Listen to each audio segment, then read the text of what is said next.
نحمدہ ونصلی علی رسولہ الکریم اما بعد۔ محترم حاضرین، بزرگ و دوستو اور میرے عزیز ساتھیوں، بعض چیزیں دنیا میں ہم کو بہت چھوٹی نظر آتی ہے، لیکن اللہ رب العزت کے نزدیک اس کی اہمیت بہت زیادہ ہوتی ہے۔ جیسے ہم ان مجالس میں شرکت کرتے ہیں اور روزانہ کچھ نہ کچھ اللہ کے نبی صلی اللہ علیہ وسلم کا علم حاصل کرتے ہیں، تو اس کے بارے میں جناب رسول اللہ صلی اللہ علیہ وسلم نے ارشاد فرمایا ہے کہ تم میں سے جو شخص صبح کو مسجد جا کر ایک آیت قرآن مجید کی سیکھتا ہے تو اس کو 100 رکعت نفل پڑھنے سے بھی زیادہ اجر و ثواب ملتا ہے۔ ایک آیت کو سیکھا، 100 رکعت نفل نماز، 100 رکعت پڑھنے میں اگر 1 منٹ کی ایک رکعت بھی پکڑی جائے فاسٹسٹ تو 100 منٹ لگیں گے۔ اللہ کے نبی نے فرمایا کہ اگر ایک آیت سیکھ لیں تو 100 رکعت نفل پڑھنے سے بہتر ہے۔ کتنی بہتر ہے وہ اللہ جانتا ہے۔ اس سے آگے بڑھ کر اللہ کے نبی صلی اللہ علیہ وسلم نے ارشاد فرمایا کہ اگر کوئی شخص صبح مسجد جا کر علم کا ایک باب یعنی علم کا ایک چیپٹر سیکھ لے، اور وہ علم بھی ایسا ہو جو اس وقت عمل میں آ رہا ہو یا نہ آ رہا ہو، جیسے مثال کے طور پر تیمم کے مسائل ہو گئے، اب یہاں پر نہ پانی کی کمی ہے اور نہ ہم کو ایسا کوئی عذر ہے کہ تیمم کرنا پڑ رہا ہے، لیکن اس کے باوجود تیمم کے مسائل سیکھ رہے ہیں ہم، تو اللہ کے نبی نے فرمایا کہ یہ 1000 رکعت نفل پڑھنے سے بہتر ہے۔ ایک آدمی 1000 رکعت نماز پڑھے اور ایک آدمی ایک علم کا باب سیکھے تو افضل وہ ہے جو علم کا باب سیکھ رہا ہے، وہ بھی ایسا علم جو اس وقت عمل میں آ رہا ہو یا نہ آ رہا ہو۔ تو یہ علم کی فضیلت اللہ کے نبی صلی اللہ علیہ وسلم نے اس لیے بتلائی ہے کیونکہ علم جو ہے نا یہ ہماری رہنمائی کرتا ہے، اور علم کے ذریعے سے ہمارے عمل کی شکل درست ہوتی ہے۔ علم کے ذریعے سے ہماری عمل کی شکل درست ہوتی ہے۔ تھوڑے سے علم کے ساتھ کیا ہوا تھوڑا سا عمل یہ بغیر علم کے کیے ہوئے بہت بڑے عمل سے بہتر ہے۔ اس لیے دوستو، علمی مجالس میں شرکت کرنا، اس کو اپنے لیے سعادت سمجھنا، یہ ایمان والے کی شان ہے۔ بہرحال کل تک ہم نے روزے کے مسائل، روزے کے فضائل سنے ہیں، اور میں اکثر کہتا ہوں کہ ضروری نہیں ہے کہ ہر بات ادھر سے آ جائے، کچھ بات چھوٹ گئی ہوں گی، کچھ مسائل، کیونکہ یہ مسائل جو ہے اس کا سمندر ہوتا ہے۔ ایسے ایسے مسائل روزانہ سامنے آتے ہیں کہ ہم خود پوچھنے والے سے اچنبھے میں پڑ جاتے ہیں کہ ایسا بھی مسئلہ ہے، کیونکہ دوستو جیسے جیسے دنیا آگے بڑھ رہی ہے ویسے ویسے حالات تبدیل ہو رہے ہیں، اور حالات کے تبدیل ہونے کے ساتھ ساتھ مسائل بھی تبدیل ہو رہے ہیں۔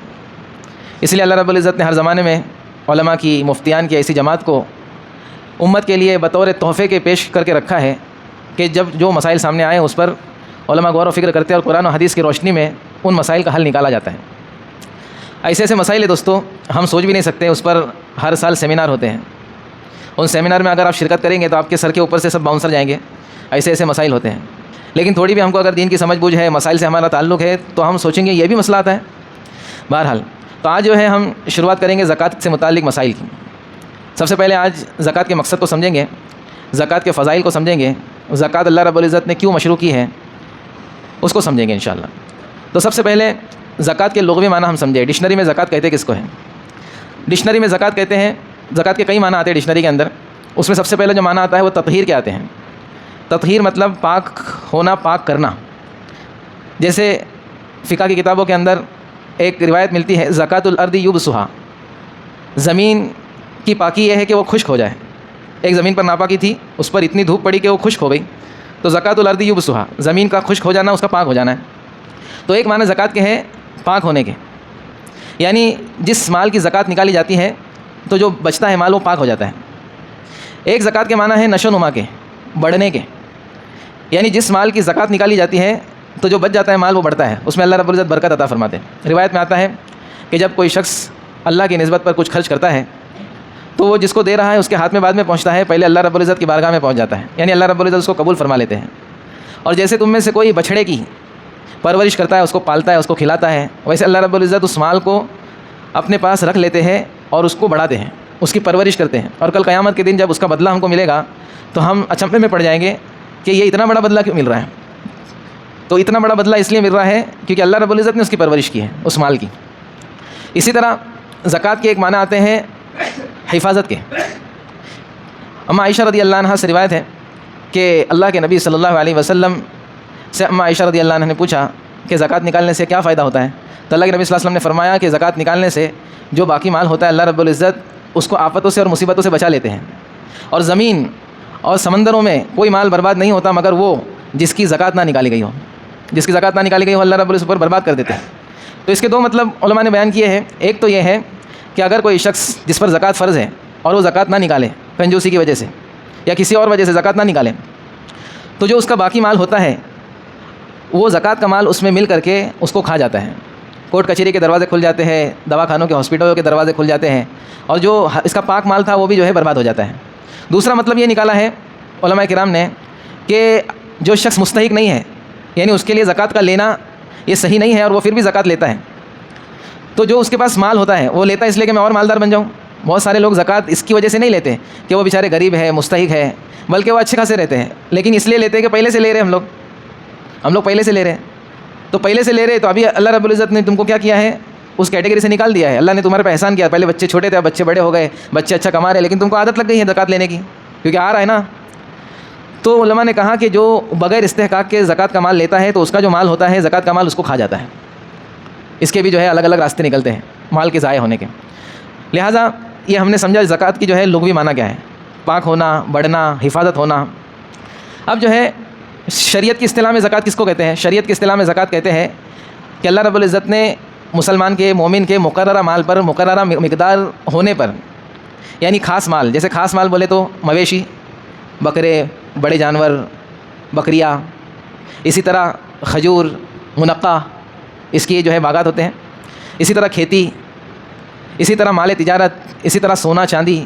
تو ایک مقررہ مال ہے، مال کی مختلف شکلیں ہیں۔ وہ مال مقررہ مال جب مقررہ مقدار تک پہنچ جائے کہ سونا 7.5 تولہ ہو جائے، چاندی 52.5 تولہ ہو جائے، مال تجارت 52.5 تولہ چاندی کے بقدر ہو جائے، اور گیہوں چاول اتنا کھیتی میں سے نکلے، اور کھجور اور منقع اتنا سا ہو جائے، تو اس پر جو اللہ رب العزت نے مقررہ مقدار فرض کی ہے۔ مقررہ مال پر مقررہ مقدار ہونے پر اللہ رب العزت نے مال کی مقررہ مقدار اس پر فرض کی ہے۔ اس کو اصطلاح میں، شریعت کی اصطلاح میں زکوٰۃ کہتے ہیں۔ اب زکوٰۃ کے مقاصد کیا ہیں؟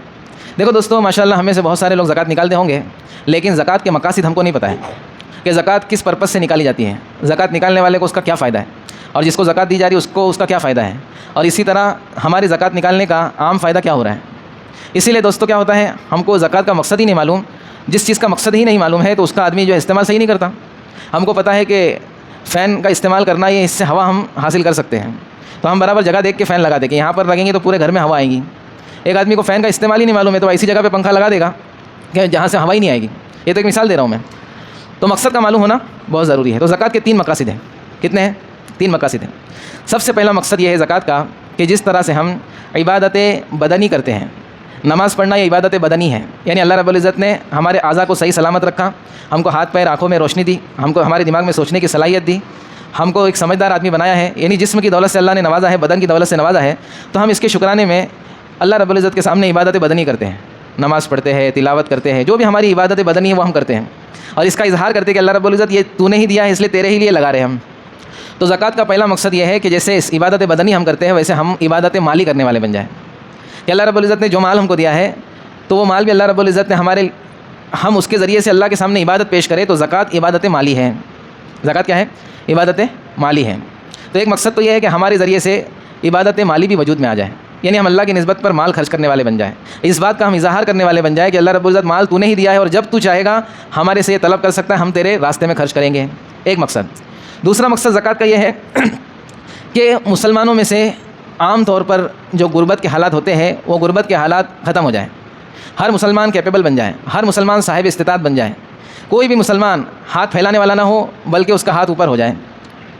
یہ کیسے ہوگا دوستو؟ اگر ہم نے صحیح زکوٰۃ نکالی تو یہ پاسبل ہے کہ اتنے زکوٰۃ دینے والے ہو جائیں گے کہ لینے والا کوئی نہیں رہے گا۔ اتنا اچھا اللہ نے نظام ہم کو دیا ہے دوستو، لیکن 2 وجہ سے ہم اس میں فیل ہو چکے ہیں۔ اللہ نے ایسا نظام دیا ہے کہ اہل ایمان اگر اس نظام کو صحیح استعمال کر لیں تو پوری دنیا کے اندر قسم کھا کے کہا جا سکتا ہے کہ کوئی بھی جو ہے مانگنے والا مسلمان نہیں رہے گا، لیکن اس کا الٹا ہے، دنیا کے اندر سب سے زیادہ مانگنے والے مسلمان ہیں۔ بڑے افسوس کی بات ہے۔ اس کی وجہ 2 ہے۔ ایک وجہ یہ ہے کہ جو لوگ زکوٰۃ نکالتے ہیں وہ اپنی زکوٰۃ کو مقاصد کو سامنے رکھتے ہوئے نہیں نکالتے۔ پہلی بات تو اکثر لوگ، جیسے مجھ کو بھی فیڈ بیک ملتے ہیں کہ مولانا جتنا تفصیل کے ساتھ اپنے یہاں پہ زکوٰۃ کو بتایا جاتا ہے اتنا کہیں پر بتایا نہیں جاتا، مطلب زکوٰۃ کو بہت لائٹلی لیتے ہیں۔ اکثر لوگوں کو زکوٰۃ کے مسائل ہی پتہ نہیں ہے، بہت سارے لوگ کو تو یہ بھی نہیں پتہ ہے کہ زکوٰۃ فرض ہے کیا، اتنا اہم عمل ہے کہ زکوٰۃ حضرت ابوبکر صدیق رضی اللہ عنہ اللہ کے نبی صلی اللہ علیہ وسلم کا جب وصال ہوا ہے تو بعض لوگوں نے زکوٰۃ کا انکار کیا اور بعض لوگوں نے اجتماعی زکوٰۃ کا انکار کیا۔ اللہ کے نبی صلی اللہ علیہ وسلم کے زمانے میں اجتماعی زکوٰۃ ہوتی تھی، یعنی سب لوگوں کی زکوٰۃ کا مال ایک جگہ پہ جمع کیا جاتا تھا اور باقاعدہ اسلامی حکومت کی طرف سے کارندے روانہ ہوتے تھے اور وہ وہاں پہ جا کے اسپاٹ پہ جا کے بتاتے تھے بھائی تمہارے پاس کتنی بکریاں ہے، تمہارے پاس کتنا مال ہے، اور وہیں پر کیلکولیشن کر کے وہ زکوٰۃ کا مال لیتے تھے اور غریبوں میں تقسیم کیا جاتا تھا۔ پورا ایک نظام تھا اجتماعی طور پر۔ تو حضرت ابوبکر صدیق رضی اللہ عنہ جب خلیفہ بنے ہیں تو بعض لوگوں نے تو زکوٰۃ کا انکار کر دیا، ہم زکوٰۃ نہیں دیں گے۔ بعض نے اجتماعی زکوٰۃ کا انکار کیا، نہیں ہم اپنے حساب سے دیں گے، ہم حکومت کے پاس جمع نہیں کریں گے، ہم حکومت جس کو بتائیں گے اس کو نہیں دیں گے۔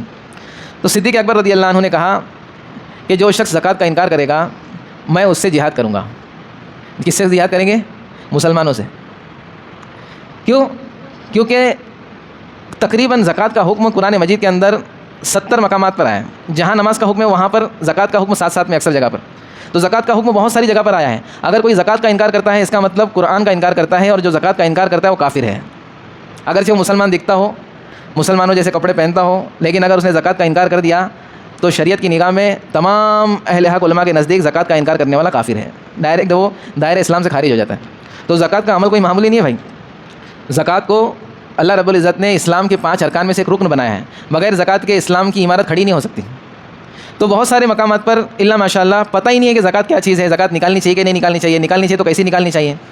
اس لیے دوستو 2 وجہ سے زکوٰۃ کا اثر ہمارے معاشرے پر نہیں پڑ رہا۔ ایک تو یہ کہ نکالنے والے صحیح زکوٰۃ نکالتے نہیں ہیں، صحیح زکوٰۃ نکالتے نہیں ہیں اور اندازے سے نکال دیتے ہیں، اور دیتے کس کو ہے؟ کسی کو بھی دے دیتے ہیں۔ مسجد سے باہر نکلے کسی کو بھی دے دیے۔ اللہ کے نبی صلی اللہ علیہ وسلم نے ارشاد فرمایا ہے کہ زکوٰۃ کو خوش دلی سے دو، اس کو بوجھ مت سمجھو۔ تو بہت سارے لوگ اپنا بوجھ اتار دیتے ہیں زکوٰۃ دے کر کے۔ دوسرا جو نقصان ہے، جو زکوٰۃ کا فائدہ عام طور پر نہیں ہو رہا ہے، اس کی وجہ یہ ہے کہ غیر استحقاق کے لوگ زکوٰۃ لے لیتے ہیں، جن کو ضرورت نہیں ہے، جو مستحق نہیں ہے وہ زکوٰۃ لے لیتے ہیں۔ اس لیے ہمارا نظام نہیں بن پا رہا، ہمارے زکوٰۃ کا مال صحیح جگہوں پر نہیں جا رہا اور کوئی فائدہ نظر نہیں آ رہا اس سے۔ جو علاقے والے اس کی فکر کر رہے ہیں وہاں پہ فائدہ نظر آ رہا ہے، اس کے علاوہ فائدہ نظر نہیں آ رہا ہے۔ بیچارہ مسلمان اور غریب سے غریب تر ہوتا جا رہا ہے۔ جس کو مانگنے کی عادت نہیں ہے، جو باحیا شخص ہے، وہ بیچارہ کڑ کڑ کے مر رہا ہے، اور جس کو مانگنے کی لت پڑ گئی ہے وہ کروڑ پتی بن رہا ہے۔ انشاءاللہ ابھی آگے چل کر کارگزاری آئیں گے آپ کے سامنے، کیسے کیسے لوگ جو ہے مجھ سے خود ملاقاتیں ہوئی ہے کیسے کیسے لوگوں کی، اور کیسے کیسے لوگ آپ کے سامنے بھی ہوں گے کہ کسی کا جو ہے باندرا میں جو ہے 4 فلیٹ ہے اور وہ زکوٰۃ مانگ رہا ہے، زکوٰۃ لے رہا ہے۔ حتیٰ کہ دوستو اللہ کے گھر کو بھی نہیں چھوڑے۔ بعض لوگ میرے علم میں ایسے لوگ ہیں جو رمضان المبارک سے پہلے ویزا وغیرہ تیار کر کے حرم شریف پہنچ جاتے ہیں۔ کدھر پہنچ جاتے ہیں؟ اور آتے کبھی معلوم ہے؟ حج وغیرہ ہونے کے بعد۔ اور کیا کرتے ہیں ادھر؟ اتنی دولت ہے یہاں پہ، وہاں پہ جا کے بیچارے مانگتے ہیں۔ وہ کیوں؟ ہمارا پیشہ ہے، ہمارا یہ پروفیشنل لوگ ہیں، ہم لوگ پروفیشن ہے ہمارا۔ اللہ حفاظت فرمائے دوستو۔ اسی وجہ سے یہ جو ہے مسئلہ ہے کہ زکوٰۃ کا فائدہ عام طور پر نظر نہیں آتا۔ تو دوسرا مقصد جو ہے زکوٰۃ کا یہ ہے کہ مسلمانوں کی مالی سطح اوپر ہو جائے، ہر مسلمان جو ہے نا دینے والا بنے، لینے والا نہ بنے۔ تیسرا مقصد بہت اہم جس کا تعلق ہماری ذاتوں سے ہے، ہمارے اندر سے کنجوسی ختم ہو جائے۔ مال کی محبت اللہ رب العزت نے ہمارے اندر رکھی ہے، اس میں کوئی شک نہیں ہے۔ ہر انسان جو ہے اچھا گھر، اچھا کھانا اور اچھی زندگی چاہتا ہے، اور چاہنا بھی چاہیے، اس میں کوئی برائی نہیں ہے۔ ہمارے پاس اچھا گھر بھی ہونا چاہیے لیکن فضول خرچی نہیں ہونا چاہیے اس کے اندر۔ ہم جو ہے اچھی زندگی گزارنے والے بنے، ہمارے بچے اچھا پڑھے لکھے، ہم اچھا کپڑا پہنے، اچھی بات ہے۔ تو یہ مال کی محبت ہمارے اندر اللہ رب العزت نے رکھی ہے، لیکن مال کی محبت اللہ کے احکامات سے اوپر نہیں جانی چاہیے۔ اس لیے وقتاً فوقتاً ہم کو زکوٰۃ نکالتی رہنی چاہیے۔ اس لیے جیسے مثال کے طور پر ہم زکوٰۃ نکال رہے ہیں تو ہمارے دلوں سے مال کی محبت نکلی، اس کی کیا علامت ہے کہ ہم جو ہے خرچ کرنے کی جگہ پر خرچ کرنے والے بنے۔ بعض لوگوں اللہ رب العزت نے بہت مال دیا ہوتا ہے اور وہ زکوٰۃ بھی نکالتے ہیں لیکن مقاصد کو سامنے نہ رکھتے ہوئے نکالتے ہیں۔ اس لیے کیا ہوتا ہے، جہاں پر جو ہے دل چھوٹا نہیں کرنا چاہیے وہاں پہ دل چھوٹا کرتے ہیں۔ جیسے میں اکثر مثال دیتا ہوں کہ ایک مالدار شخص نے ایک آدمی کو مزدوری کے لیے لایا کہ بھائی میرا فلاں فلاں کام کر دے۔ اب اس نے فلاں فلاں کام کر دیا۔ اب وہ شخص نے پوچھا بھائی کتنا ہوا، تو اس نے بولا کہ 800 روپے ہوا۔ اب 800 روپے ہوا اس کا، تو وہ رہے 500 ہی لے، اتنا تھوڑی ہوتا ہے، مالدار آدمی ہے لیکن وہاں پہ بھی چندی گیری کر رہا ہے، اس کی محنت کو کیا کر رہا ہے، ہلکے میں لے رہا ہے۔ اسی طرح ایک آدمی جو ہے کوئی چیز خریدنے کے لیے گیا غریب کے ٹھیلے پہ اور جو ہے دھنیا مانگا، بھائی 5 روپے کا دھنیا دے۔ وہ غریب نے بولا سیٹ دھنیا مہنگا ہو گیا، 10 روپے کا ہے۔ بولے ایسا ہوتا ہے کہ چل دے جلدی فٹافٹ 5 روپے کا۔ تو 5 روپے کے لیے چندی گیری کر رہا ہے، حالانکہ بہت بڑا مالدار آدمی ہے۔ تو جہاں پر دوستو ہم کو اپنے اندر یہ احساس ہو جائے کہ میں ایسی جگہوں پر کیا کر رہا ہوں، دل چھوٹا کر رہا ہوں، تو میرے زکوٰۃ کا مقصد پورا نہیں ہو رہا ہے۔ اس کا مطلب یہ نہیں کہ فضول خرچی کرنا کہ 10 کی چیز 20 میں لینا، لیکن دوستو بعض لوگوں کی بہت کرکری کی عادت ہوتی ہے، ہر بات میں کرکری۔ جو ہے بچے اگر کوئی جائز چیز مانگ رہے ہیں تو بچوں کی اصلاح کے لیے ٹھیک ہے، کچھ چیزوں کا جو ہے ان کو نہ دینا بھی بہتر ہوتا ہے، لیکن ایک دم ہی اس کے اندر جو ہے وہ کنجوسی کر رہا ہے۔ تو ایک کنجوسی ہمارے اندر سے نکل جائے, ہمارے اندر سخاوت آ جائے, لیکن اس کی بھی حد ہے. میں بار بار بول رہا ہوں کہ کوئی بھی چیز اسلام میں جو ہے اعتدال پر رہ کر کرنا ہے. اتنی کنجوسی بھی نہیں کرنا ہے کہ کنجوسی ہو جائے, اور اتنی دریا دلی بھی نہیں کرنا کہ فضول خرچی ہو جائے. سمجھ میں ہماری بات, بیچ میں رہنا ہے. تو زکوٰۃ کا تیسرا مقصد یہ ہے کہ ہمارا دل چھوٹا نہ ہے, ہمارا دل بڑا ہو جائے, ہم فراخی سے خرچ کرنے والے بن جائیں خرچ کرنے کے کاموں کے اندر. پھر اللہ تبارک و تعالیٰ کیا کریں گے, ہمارے اوپر خرچ کریں گے. اللہ رب العزت نے, اللہ کے نبی صلی اللہ علیہ وسلم نے ارشاد فرمایا کہ روزانہ صبح ہوتی ہے تو 2 فرشتے جہاں پہ سورج نکلتا ہے وہاں پہ کھڑے ہوتے ہیں اور دعا کرتے ہیں. ایک فرشتہ کہتے ہیں اللہ رب العزت خرچ کرنے والے کے مال کو اور بڑھا, خرچ کرنے والے کے مال پر تو خرچ, جس نے خرچ کیا اس کے اوپر تو خرچ کر. اور دوسرا فرشتہ کہتا ہے اے اللہ رب العزت روک کے رکھنے والے کے مال کو تو بھی روک لے. اسی طرح اللہ کے نبی نے فرمایا انفق یا ابن آدم, اللہ فرماتے ہیں انفق یا ابن آدم انفق علیک, اے ابن آدم تو خرچ کر میں تجھ پہ خرچ کروں گا. کتنا بڑا وعدہ ہے اللہ کا. صحیح جگہوں پر خرچ کرنے والوں کے لیے اللہ رب العزت نے یہ وعدہ رکھا ہے کہ تو خرچ میں بھی تجھ پر خرچ کروں گا. حافظ صاحب نے ایک چیز لکھ کے دی ہے کہ اندازے والی زکوٰۃ نہیں نکالنا ہے. انشاءاللہ اس کی بھی تفصیل آئیں گی. بعض لوگ اندازے سے زکوٰۃ نکالتے ہیں, مولانا زیادہ ہی دیتے ہیں ہم لوگ, لیکن اگر صحیح حساب کتاب کریں گے دوستوں تو ہم کو معلوم ہوگا کہ ہم زیادہ نہیں دیتے. انشاءاللہ حساب کتاب کیسا کرنا وہ بھی باتیں آئیں گی. اللہ رب العزت ہم سب کو کہنے سننے پر عمل کی توفیق عطا فرمائے. سبحان اللہ و بحمدہ, سبحانک اللہم و بحمدک.